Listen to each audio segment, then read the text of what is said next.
ఎట్లుంది గవర్నమెంట్? ఇప్పుడు అదే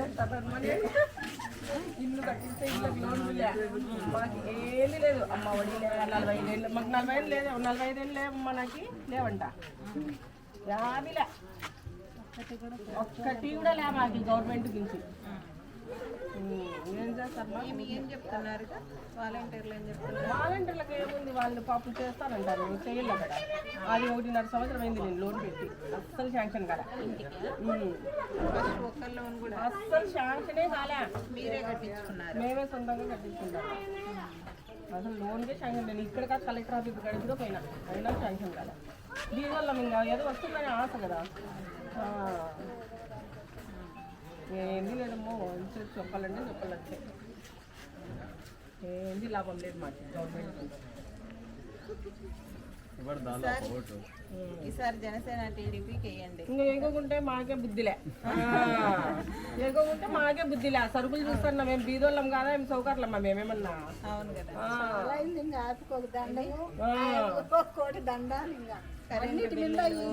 చిన్న చిన్న పిల్లలకి తీసుకుని ఏదన్నా ఏ వస్తువు కొనాలన్నా అన్ని రేట్లే. పిల్లలకి ఏదన్నా కడుపు నిండా పెట్టాలన్నా కూడా ఇబ్బంది అయిపోయింది. ఇప్పుడు మీరు చెప్పే ఇంటికి మాత్రము తగ్గించినాడు, 1,50,000 రూపాయలు చేసినాడు. ఇంకా మిగతాడవన్నీ పెంచేస్తున్నాడు. లాస్ట్ కు వాళ్ళు అమ్మే భారతీయ సిమెంట్ కూడా పెంచినారు రేట్లో.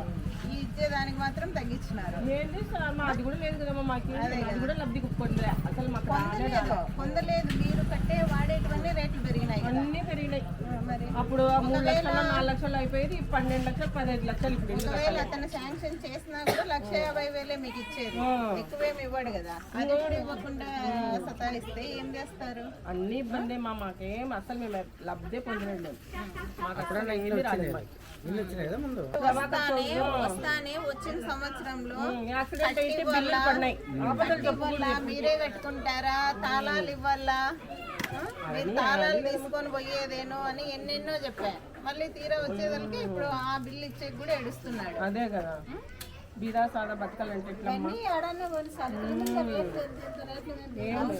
5,000 తీసుకోపోయినా బ్యాగ్ లోకి రావమ్మా సరుకులు.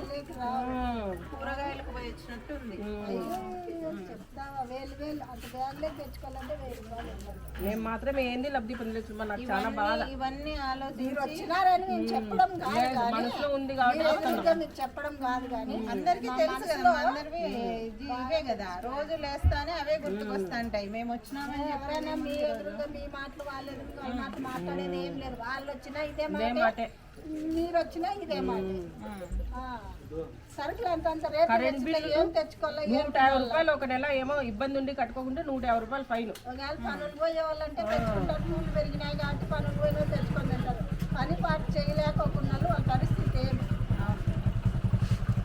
ఇంకా ఆడిపోతున్నారు పోసుకొని 36 ప్రశ్నలు వేసుకుంటూ నేను తిరిగినాను. మాకు చాలా తిరిగినాను, ఇంటికి వస్తే మాత్రం భలే తిరిగినాను నేను. అయినా నాకు అసలు పర్లేదు, చాలా బాధ కదా. మేము కూలిపోతే కూడా కాలాల మాకు ఎన్ని రోజులు తిరిగినాను నేను. లాస్ట్ కలెక్టర్ ఆఫీస్ దగ్గర కూడా పొద్దున పోయి అన్నం తినుకోకుండా సాయంత్రం వరకు ఉండి వచ్చిన. అయినా కూడా ఏది లబ్ధి పొందలే నేను. వాళ్ళేం వస్తాను పొమ్మ చూపిస్తాం, పొమ్మ చూస్తారు పొమ్మ అంటే అంతే. ఇప్పుడు వరకులే ఇంకేం వస్తుంది. ఇంకా వీళ్ళు ఎట్లా కట్ చేద్దామా, ఎవరికి ఆపేస్తే గవర్నమెంట్కి డబ్బులు మిగులుతుందా ఇంకా అని ఈ ఆలోచనలో ఉన్న వాళ్ళని కట్ చేసే పనిలోనే ఉన్నారు. ఇప్పుడు కరెంట్ బిల్ ఎక్కువ వచ్చిందన్నా కూడా మళ్ళీ ఏదో ఒకటి 700, 1000 రూపాయలు వచ్చింది టైం కూడా. ఒక బల్బు ఒక ప్యాక్ అంతే కదా.